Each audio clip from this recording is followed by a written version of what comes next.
साक्षी पावनज्योत चॅनलच्या प्रेक्षकांचे हार्दिक स्वागत.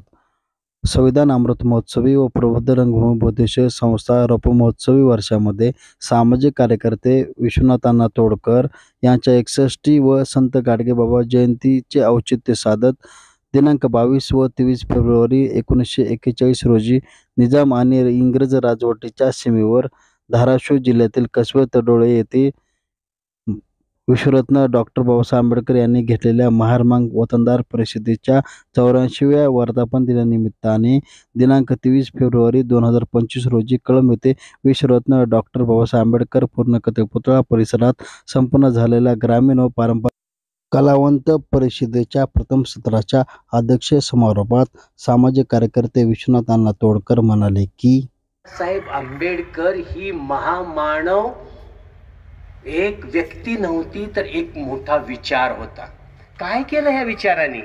अहो तळागाळातल्या फाटक्या सटक्या सटर बटर कैकाडी वडारी मसनजोगी कुठं कुठं महाराणावर इसकटलेली माणसं, पण त्याला माणसं कुणी मोजत नव्हती. अशी माणसं, माणसाचाच माणसाला इटाळ होत होता अशी माणसं. अहो ह्या सगळ्या माणसाला माणसात आणून बसवण्याचं काम या महामानवाने केलं.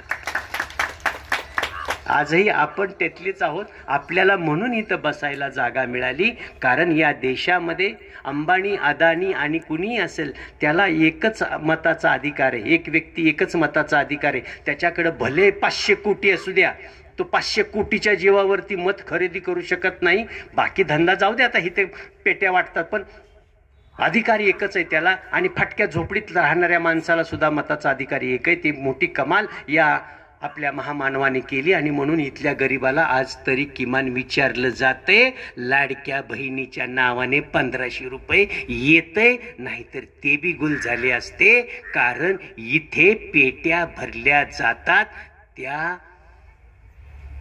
लय वेगळा भाग आहे. मी तुम्हाला माहितीसाठी सांगतो, जाता जाता सांगतो, नाही तर माझ्याकडे लय भंडारे सांगायला. समृद्धी महामार्गाचं काम जे झालं त्यात मी होतो.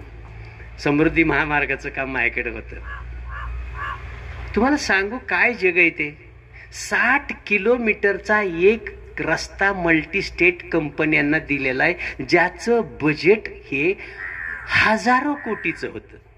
अहो 15 फूट उंचावरून रस्ता नेलाय, अख्खा भरलाय.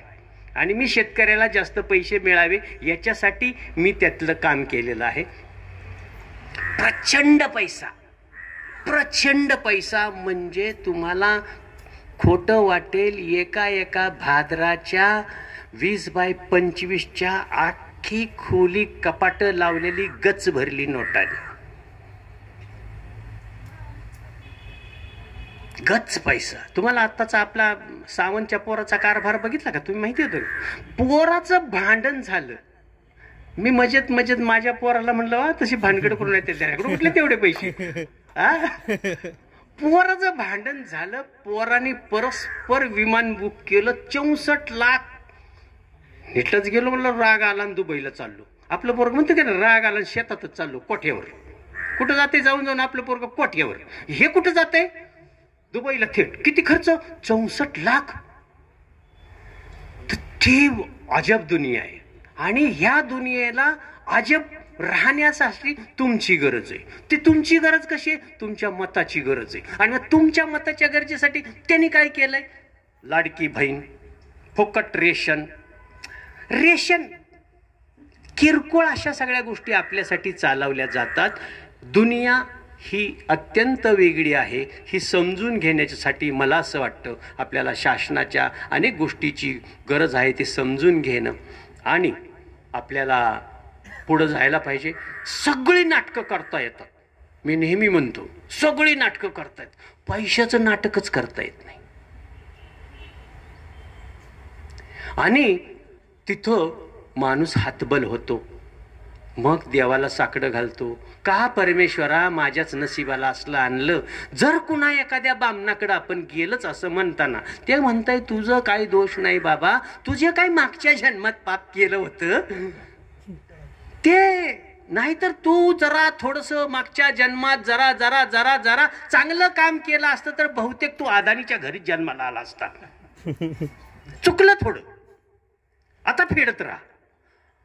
अशा गोष्टी इथे सांगितल्या जातात. मला असं वाटतं डोळसपणे आपल्याला जगण्यासाठी, समाज जागृती करण्याच्यासाठी आपण खूप चांगलं काम करत आहात. तुम्हाला मनपूर्वक शुभेच्छा आहात. आणि तुमच्या या सगळ्या योगदानामध्ये जे एक तुमचं काम पुढं जाण्याच्यासाठी सुभाष रावणी एक जे तुमचं कौतुक करणं आणि तुम्हाला एक प्रमाणपत्र देण्याचा जो एक संकल्प केलेला आहे, कदाचित तुमच्या फाईलला प्रस्तावाला त्या प्रमाणपत्राची जर थोडीशी खारीचा वाटा म्हणून जरी मदत झाली तरी मला असं वाटतं आजचा कार्यक्रम सफल आणि संपूर्ण झाला. आज बचत गटामध्ये जे बायांनी पैसे साठवले त्याच्यावरती बँका चालतायत, तर तुमच्या हातात बायांच्या सत्ता आहे, पैशाची सत्ता आहे, घर चालवण्याची सत्ता आहे, शेती चालवण्याची, काबड कष्ट करण्याची. पण इथं बी बायाच्या बाबतीमध्ये एक बोंब आहे. काय कळते बाया माणसाला? काय कळते? अरे तुझा घर चालवती ती अखिला का?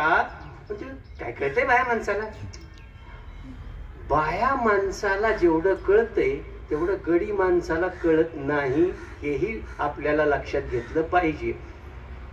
बाई बाजाराला जाती, 200 रुपये बाजारात असतात, 150 रुपयाचा बाजार करते, 50 रुपये बचत गटाला बचत ठेवण्यासाठी परत आणती आणि 150 रुपयामध्ये जो बाजार केलाय त्याला आठवडाभर चालवती. गडी माणसाचं मात्र भारी आहे.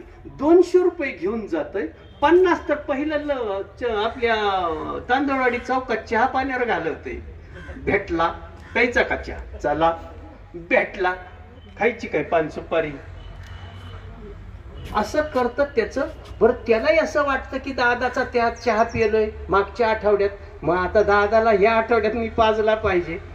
आता पाजला पाहिजे, काही काही जण तर आहेत पाजली पाहिजे. हा, दोन आहेत ना खेळ. एक पाजला पाहिजे म्हणणारी गोष्ट आहे, बाबा चला गुळाचा चहा कशाचा चहा, पण पाजली पाहिजे म्हणल्यानंतर ती बी गुळाचीच आहे असा आहे पुण्याचा. ते पाजली पाहिजे म्हणल्याचे तर बाजारच होत नाही.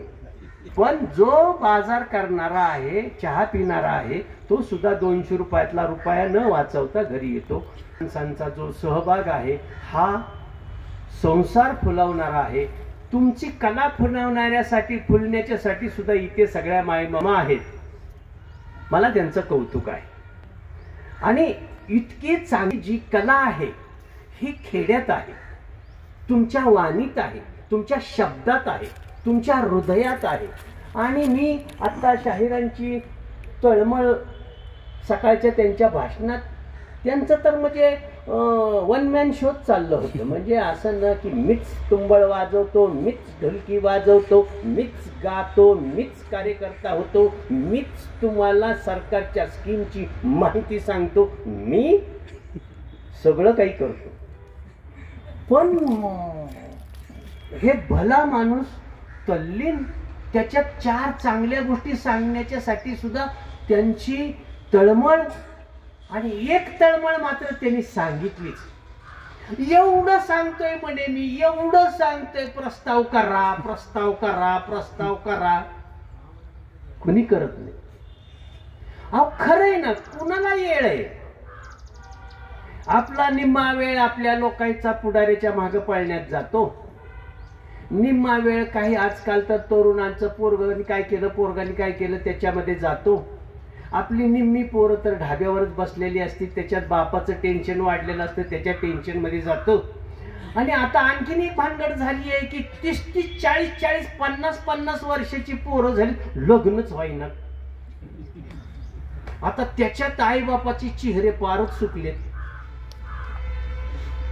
एकेकाळी पोराला डिमांड होतं, पोरगी झाली की बाबा बदलायचा. दुकानाचे दुकान तुम्हाला माहिती, तुम्ही कधी बघे तसे भरावे, आली फेडायची पाळी. आता 45 वर्षाचा मुलं पाहिजे, तिला आयुष्य दिलं पाहिजे. आणि आता जो प्रश्न निर्माण झालेला आहे त्याची उत्तरं तुमच्या ताब्यात आहे, तुमच्या हातात आहे.